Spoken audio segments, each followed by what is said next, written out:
pDenny. So a couple of her changes. Crippling Grasp no longer stops running or charging. Well, that's correct. And her feat doesn't affect Focus or Fury, although it does debuff basically everything else. Additionally, she was given Dark Seduction, and I think that summarized pretty much all of the changes to her. Oh, No? No. So, a couple things we know. Parry is now an icon on the front of the card. Oh, okay. I mean, she's immune to free strikes. That's interesting. She always had it. It was just not an icon on the front of the card. Okay, so now it's like a keyword kind of thing almost. Yeah. Her weapon gained Blessed, and I don't know if pDenny had Shadowbind before. She has now. Sure, but I mean, like, I don't think you want her in melee with anybody ever. Well, I mean, she's a 7 focus caster with a PS12 reach weapon. So, I mean, her weapon is Blessed, which means it ignores defense and armor buffs. Interesting tangent to that. Someone asked a question on the forums about this icon specifically. They asked if the icon was correct and if it meant that she lost magic weapon to gain Blessed. The answer was yes to the first question, no to the second, meaning that the icon is correct, but what that leads me to believe is that Blessed includes magic weapon. That would make sense. As a general rule, which, again, yeah, it makes sense to me too. In addition, Soul Taker Cull Soul means something in terms of Soul Taker being the rule that gives you souls, and the Cull Soul being the means at which you gather souls. That just means something for verbiage for future cards, which means that they can make rules that affect Soul Taker and not care about how the model actually gets souls, but just that it does get souls. In addition, Crippling Grasp can only be cast once a turn now, meaning if you fail to hit with it, it's done. Like, you can't recast it. That's significant because, I mean, it's her most important spell to throw out, pretty much. Okay, yeah, that makes sense. Ghostwalk got cheaper, went from 3 to 2. Oh, okay. Means you can throw it out to more units easily. Also, that Skylock. Yeah, well, the Scarlet could already throw it out previous, but he can still do it, pretty much. Her feat still prevents running, charging, and receiving orders, because they wanted to change that specifically. And because her Crippling Grasp does still impose a speed penalty, the confirmation that it no longer prevents charges means that speed penalties no longer inherently prevent charging. Oh, okay. Which is a big rules change from Mark II. That makes sense. Well, and it's nice that they separate that, because then you have more granular control over the abilities. Exactly, yeah. So one thing that I think is interesting, so the Withering and Crippling Grasp are definitely different things, so they must stack. Yeah, absolutely. They stacked in Mark II as well. Okay. It was just more ridiculous. Fair. Well, the thing is, like, I think about pDenny, at least to me, one of the big reasons why we didn't play her is because it was just a really negative play experience. Yeah, it was really frustrating to play when you throw Crippling Grasp out and you can't run with that unit forever. Well, exactly. So now she's still disgusting, I think. She's good. She's still good. She's still good, but at the same time, I don't think it would be the same negative play experience. Of course not. And that's what they mentioned that specifically in the Insider. They wanted it to be less of a chore playing against pDenny, which makes a lot of sense considering that she was just kind of kryptonite for new players. Yeah, well, and it's not that she was OP necessarily in Mark II. It's just, but yeah, for new players, you're like, well, why the fuck would we want to play this game? It's just not fun. Yeah. The other thing specifically, you touched on her having Dark Seduction. You didn't say what it does at all. It's an expensive spell that basically she had influence in Mark II, which just let you take control of a model and make an attack with it. Mm-hmm. Dark Seduction lets you make a full advance followed by a basic attack.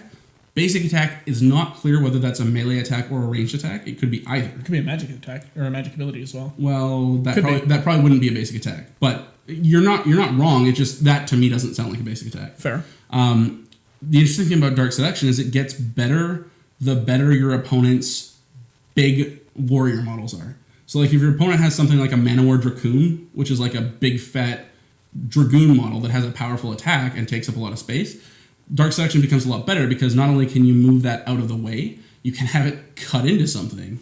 Now, I think that it being costed at 4 seems a bit excessive. I understand that you don't want her necessarily to be able to cast it more than once per turn, but that's over half her focus, and she's got a lot of good stuff she can do with it. So, well, yeah, exactly. And I mean, again, realistically speaking, it's going to be a 5 focus spell a lot of the time because you're investing 4. You don't want to miss. Yeah, for that 4 focus. That's true. And that's another thing. It's going to be better the better your opponent's models are to take control of it.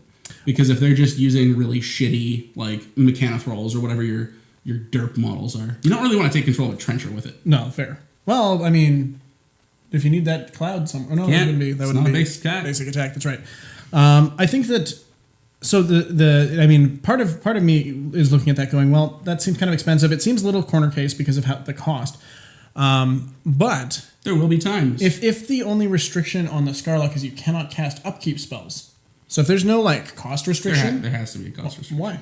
Because it would be ridiculous otherwise. Wait, I mean, just for balance reasons. I don't know. If you could cast Dark Seduction with the Scarlock, I would be so happy. Like it would just be so much fun.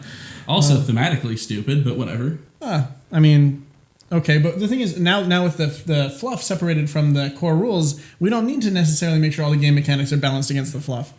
They're not be balanced against the fluff, no.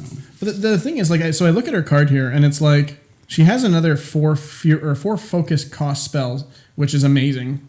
She's got Parasite, she's got Ghostwalk, she's got like all of these other things competing for her focus. Unless she has like Gangbusters Souls. Which she could. She could.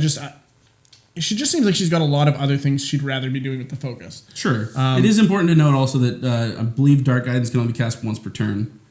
Dark Seduction? Yeah, Dark Seduction, sorry. Let's take a look here. There's like 3 different restrictions on it. It's like model can only be affected once a turn. Dark Seduction can only be cast once per activation. Yeah. Okay, so once per activation. So in theory, you could cast it with a Scarlock too, because it's a different activation. That's true. So I mean, if the Scarlock thing worked, that'd be really sweet. I mean, probably not is my guess, but still, I think she's a very serviceable caster. I think she'll be a lot of fun to play, and she does still do the debuff. She's not going to be as annoying to play against. Which is going to make her. I think it's going to make her more fun to play because I don't really feel like crushing my opponent's soul. Well, exactly. All the time, anyway. So that's interesting. We don't have her though, so specifically for that reason. So I mean, I'll have to pick up. I mean, she's in the battle box now. So not anymore though. I know, but you can pick up a battle box now, like a current battle group, and just get new cards for her. Yeah, fair enough. So yeah, I mean, I think she's pretty sweet. If we look at, so we have very limited information on some of the other stuff. So Scabrous, for example, the one thing we know about him is that he spends souls for rerolls. Yeah, that's the way they worded it is it's friendly or enemy. You can burn a soul to force a model to reroll an attack. Oh, that's actually really interesting. Yeah, I think it's really cool. I'm curious to see whether he converts souls into focus immediately or if he can just hold on to them. That makes Scabrous potentially really, really interesting just on that ability alone. Yeah. Let alone anything else he does. And then something that really excites me was the changes to the Wraith engine. So before, I mean, a lot of the battle engines were kind of lackluster in terms of like game effectiveness. Mm-hmm. Now he seems pretty interesting, or it seems pretty interesting. So it makes machine wraiths just as a thing. Once per turn, yeah. When it kills an enemy, I think living model, but yeah, something like that. You kill an enemy warrior model, you make a machine wraith. That's pretty cool. It's incorporeal and it's speed 7. It's incorporeal by default. Yep. Now it always had a sort of like a every other turn it can go incorporeal. Yeah. Now it just always is.